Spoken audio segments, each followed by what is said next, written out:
Get ready to hear the roar of the engines around the Indianapolis Motor Speedway. NASCAR is taking over the racing capital of the world, and fans are getting ready for this year's Brickyard 400. We're just a few hours away from the green flag, so we're sitting down with the president of the Indianapolis Motor Speedway. Plus, the Indiana Republican Party has a new chairman. We're having a one-on-one conversation with Tim Berry as he takes over his new role. All that and more coming up on this edition of Indianapolis This Week. From RTV6, Indianapolis This Week. Jimmy Johnson, Dale Earnhardt Jr., Jeff Gordon, Ryan Newman, and of course Danica Patrick. There are plenty of big names getting ready to race at the Indianapolis Motor Speedway in just a few hours as people are pouring into the racetrack right now for the Brickyard 400. The Speedway is trying to prevent the same issues we saw a few months ago during the Indianapolis 500 with long lines and security checks.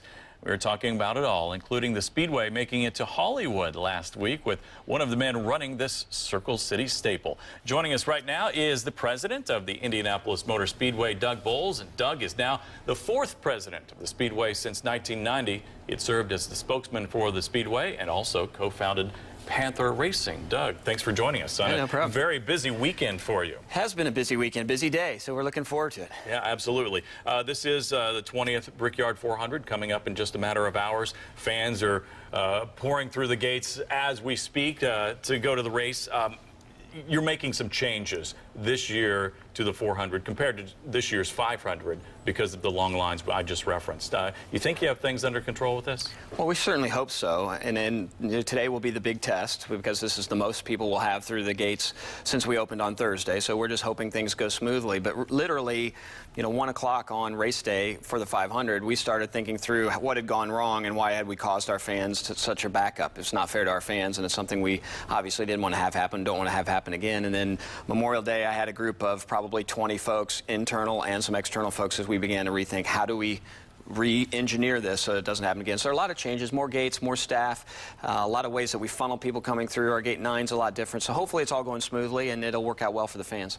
You say more gates and more staff. I mean, like, how many more gates do you have than a normal Brickyard in previous years? Well, compared to May, if you look at 16th Street in Georgetown, we went from 11 to 18 gates. We went from about 75 to 160 different lanes, and we went from about 350 to 650 personnel throughout the grounds to help get people in. So it's pretty significant numbers. We've also talked to our folks at the gates a lot more, specialized what they do, so they're not doing 2 or 3 jobs. We're really just trying to make it as easy as we can.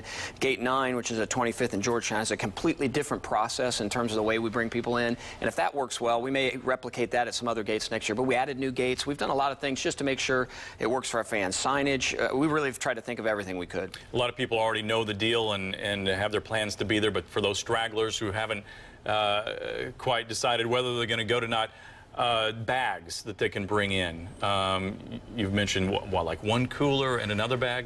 So we went 18 by 14 by 14 on coolers, and just 1 Right. cooler and 1 backpack is really what we're asking folks to bring in. We did have folks that bungee tied a lot of things together and would bring through multiple, which we think slowed things down in May. Now, I did hear from some fans who said, hey, look, I was bringing 3 coolers in because I wanted to get my family or my friends in, so I sent them on, and I was bringing everyone else's in. So we may have caused a part of that. Certainly didn't cause the guy who came with 6 bungee tied together, but we're trying to work through those issues, so hopefully it works out. The biggest thing is if you're going to go out now, just be real patient if there's a bit of delay. The lines are going to be longer as we get closer to race time, because if people are waiting and waiting and waiting, that's the hardest time to service. We had a concert this morning, a lot of other things, tried to encourage people to come out early. Now, your role this year has changed. Congratulations, by the way, on the new position as president. But last year at this time, you were, I think, VP of Public Relations. Is that right? Correct. So your role for this year's race, what will you be doing and what will you be looking at as the race goes on? Well, the biggest thing is just making sure our gates work, making sure our fans have a great experience. One of the great things that's happened this weekend is I have an opportunity to talk to a lot of fans. I've talked to a lot of people either at the gates or throughout the grounds, at Town of Speedway, wherever. I just want to hear from the fans. What can we do better? What do you like? What we have to do in order to survive and get stronger as an organization and as an entertainment facility is we have to provide fans what they want. We have to give them good quality product on track as well as a great experience when they're there. So I'm really, this week, I've been really trying to learn from this side how the process works and hear from our fans and just try and make sure that as we think through next year and years beyond, especially with our master plan going on and how we're going to invest money, what can we do to make sure that the fans' experience is enhanced? Since you touched on it, is this the last year we're going to see the Brickyard in the daytime, or are we going to see them running at night next year or the year after? Well, we're considering lights, and I would say that I don't think it's a done deal. In fact, we may not see lights at all. We're trying to figure out what is the best thing for the Speedway and for the fans long term, and we do believe that if we had lights, there would probably be some bump in attendance. The question is, would that bump sustain itself? So we're trying to understand that. The biggest thing is if it's going to impact the fan experience in a positive way and it's going to do it over a long period of time, that's where we're going to try and invest this money. Lights are on the horizon, or on the consideration. I don't know for sure yet whether that'll be a project that we do. And you have to consider the impact on the town of Speedway as well, I would imagine. Well, it's not just lighting the racetrack. You're right. It's lighting the restrooms, it's lighting underneath the grandstands, it's lighting the parking lots, and it's working with all of our law enforcement, Speedway Police, IMPD, State Police, all the different folks who help us get people in and out of our facility. How's that going to work at night? We haven't even talked to NASCAR about it, so that's the other piece. So right now it's just more of a study to see where we are and then see how if it makes sense in the list of all the projects that we could possibly do at the Some other things that have been tossed out there: improve the seating, jumbotrons. Anything else you're thinking of that has come across your plate that we haven't heard about? Well, we hear a lot from our fans that our restrooms need some updating, our concessions need updating, the seating for sure. If there's a way we could give people more leg room, those are things that we're looking at. And technology is really important. Is there a way that we can give the fans a better experience in the seat? Can they connect more to what's going on track, to information that we can push to them? So there's a lot of things that we're looking at it, and when you look at how big that facility is, a $100 million investment doesn't take very long to get through it. As with any sporting event, your job is to make it bigger and better for the next year. You know, how do you take this year's Brickyard 400 and say, you know, I'm pretty sure I want to do this next year now that I'm president of IMS? Well, the thing I definitely want to have the weather back that we've had. It's been nice to not have a super hot weekend. That's really key for us here in the summer. But we're excited about this new car that's come online. This is the brand new car that NASCAR has this year, and we think over time that the racing is going to get better. So we're excited about that. So we think we're good there. But we're just going to look at everything, not just what we do at the Brickyard, but we're looking at how does 2014 for the Indianapolis 500 look? How can we make May better for our fans? And we're only a couple years away from 2016. Which is the 100th running of the Indianapolis 500. So as we progress, we just want the races to get better and better and better as we lead to 2016. Finally, a little movie came out called Turbo earlier this month. It's about a snail wants to win the 500. What kind of feedback or payoff have you seen at the track because of this race? It hasn't exactly been winning at the box office, by the way. Well, you know, one of the things as they started talking through with DreamWorks, they think it's a difficult time for them to come out with an animated movie. It's been fantastic for us to be able to introduce our brand to people who might not even know about the Indianapolis 500 and the Indianapolis Motor Speedway. It replicates it in a tremendous way. I've seen it 3 times. I took my kids. It's a fantastic movie, and we just think it's a good way for us to reach a completely new audience. And when it may not be a huge hit compared to some other blockbuster movies, but it's certainly reaching people that the Indianapolis Motor Speedway and the Indianapolis 500 would probably not reach without it. So for us, it's been a nice way to connect with some potential new fans. All right, Doug Bowles, president of IMS, thanks for taking time out of your busy weekend. We appreciate it. Thank you very much. All right. After the break, there are a lot of new faces for the Indiana Republican Party as Governor Mike Pence puts his mark on the leadership roles. The biggest change, Tim Berry taking over as chairman. We're sitting down with Tim right after the break. Plenty of changes are coming to Indiana's Republican Party with a lot of turnover in its leadership roles. One of those changes is the chairman's job, as Eric Holcomb steps away to become Indiana Senator Coates' chief of staff, and now the state auditor Tim Berry is stepping in. And joining us now on Indianapolis This Week is incoming Republican Party chairman Tim Berry, who was just voted into his new position this last week. Tim is currently serving as the state auditor until Governor Pence can appoint a new one. Thanks for joining us. Good to be with you. No doubt you're anxious to get started full-time in this new role. That's right. What's the first thing you'll do when you take over? Well, quite frankly, we want to speak to Republicans who have been with us and Republicans who have yet to join us from across the state, trying to broaden our party base as we look to the elections of 14, 15, and 16. Broaden it where? What segment of the population of the voters are you looking to go after? Quite frankly, we're looking not only at segments, but geography as well, reaching out to the whole state of Indiana, making sure that they recognize that we're a party that speaks to them. You know, just last week, Governor Pence announced a 13% reserve balance in the state's reserves. On the heels of his led tax cut, the largest tax cut in Indiana's history, with the help of a supermajority in both the Indiana House and the Indiana Senate.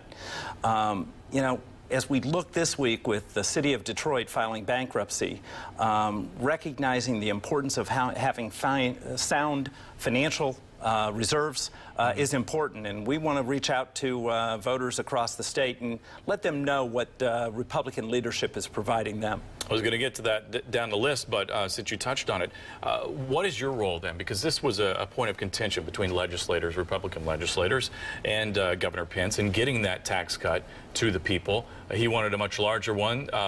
He settled for less, but the legislators, you know, gave in some as well, and everybody has a happy medium. Some may be happier than others. That's right. Do you have any fences to mend there? Any rifts to gloss over and smooth out? You know, I think they all recognize that providing tax relief to Hoosiers was important, and how we were able to do so, whether it was through income tax, or whether it was through getting rid of the inheritance tax for good in Indiana. Reducing corporate income taxes. That was the package that came together with negotiations from House and Senate leadership, along with Governor Pence, and we were able to offer. There was a lot of pushback. There was a lot of pushback. And so, as a man in your role now, you're to keep the party together. The little division there. I mean, how do you bring them back together and say, you know, we got to get past points like this? I think they're all pleased with the fact that we were able to provide that. We ended the year with reserves higher than what was expected in April when they reached that agreement. We have reserve balances of just under $2 billion, 13% of the state's general fund budget, and at the same time paid off significant amounts of long-term debt.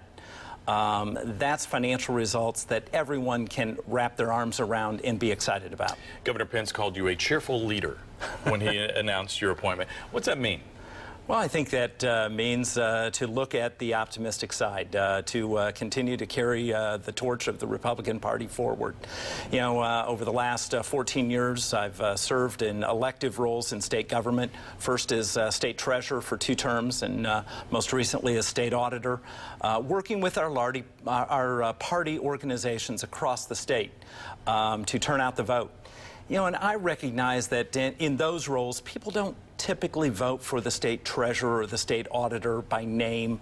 They look at party label, they look at party appeal, and that is exactly what I'll be able to continue to do in pushing the Republican Party forward in the new role as chairman. And what else do you bring to the position? Well, certainly I bring a different perspective from Northeast Indiana. Born and raised in Fort Wayne and Allen County, look at things a little bit different than not only just a central Indiana view. And working with our local organizations, our local party leaders, our elected officials at the local level. I've served as an elected official at the local level. It gives a different perspective. Now that Governor Pence has had 6 or 7 months to kind of do his thing, how's he set himself apart from Governor Daniels? Well, I think he certainly has made a name for himself and distinction, coming into office immediately and pushing for a tax cut that he was able to receive from the General Assembly on sound financial results. Those are sound financial results that the business community is going to want to see as they're looking to hopefully get out of this Great Depression that we've been in economically across the country and begin job growth. And that's what they're going to look to in the sound results we've had in Indiana, and I think will be key as we look to continue to make Indiana the state that works. And someone else, finally, last question, who's been in his office for about 7 months or so, Democrat Joe Donnelly, took a seat away from the Republicans. How do you think he's been doing, and would a Republican have done things any differently than what he's done? Well, I think he certainly is working hard to represent Indiana, and I give him a lot of respect for that.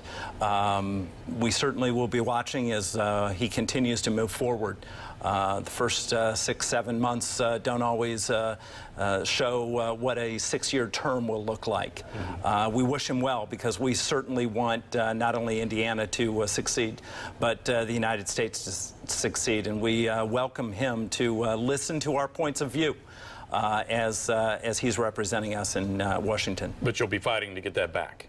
We certainly will be fighting to get that back, as well as every other seat. All right. Tim Berry, thanks for coming in today, incoming chairman of the Indiana Republican Party. Thanks very much. All right, bullying is a major problem for kids and teens everywhere, of course, but efforts are being made right now to curb it. After the break, we're sitting down with Marion County Prosecutor Terry Curry to talk about an upcoming forum and the online initiative you can access right from your computer. Bullying is a big problem among our youth. For most, it results in hurt feelings. Sometimes it can be physical abuse, and in rare, tragic cases, kids and teens can go as far as to take their own lives. The Marion County Prosecutor's Office isn't standing for it and is standing up against bullying. Marion County Prosecutor Terry Curry is going to hold a bully prevention forum called End Bullying Now to help people recognize and prevent bullying around them. Joining us now to talk a little bit more about this forum and the online initiative to prevent bullying is Marion County Prosecutor Terry Curry. Mr. Curry, thanks for being here. Sure. This coming Saturday, your office is hosting this. What's the purpose and who are you trying to reach with this? We are primarily trying to target parents and school personnel. It sort of is an outgrowth of legislation that was passed in the most recent legislature that requires the Department of Education to establish guidelines for schools in terms of recognizing, reporting, preventing bullying, and correspondingly for schools to put in place protocols for addressing bullying. And so it's an outgrowth of that, as well as some programs that we've had in existence for some time. And were you behind that legislation or just seeing the results of it? Yeah, absolutely.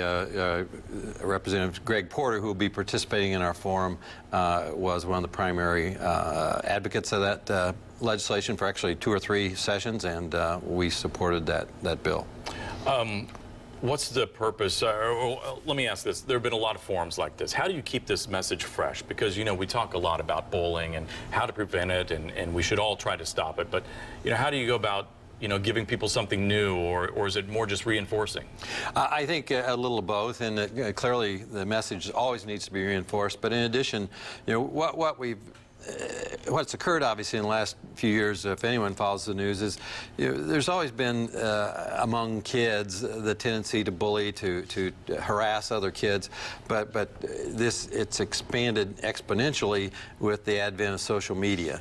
And obviously there's been a number of instances where we've seen in press coverage of instances where it's gone to such extreme that the tragic circumstances have followed. And so in addition to sort of the basic message of let's do what we can to recognize bullying, we're also addressing the social media aspect of it, the misuse of cyberspace as well. And that's the online initiative aspect of it. Right, and it's not actually an online initiative as such, but we have had a program in place for a number of years called CyberSafe. We actually started in mid-2011, where our staff goes to schools targeting 5th to 8th grade students. It's an interactive program that engages the kids in a discussion about the legal consequences, the practical consequences of misuse of social media in the cyberspace. That program has been so successful and popular. It's been, we're approaching 10,000 kids now. I've seen that program here in Marion County just since mid-2011. That at the request of school personnel and as well as the feedback of our own staff, we've developed a corollary program for parents. And so we're going to roll that out in an inaugural presentation at the Bullying Forum. So now we will have both the original cyberspace program as well as a corollary program for parents. Very good. I saw this online. It said, bullies cause depression, depression causes suicide, suicide is killing, killing is murder, bullies are murderers.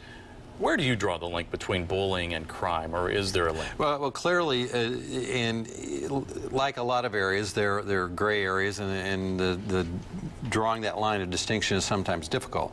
But clearly, online bullying, school bullying, can reach a point where it constitutes different crimes. It can constitute the crime of intimidation.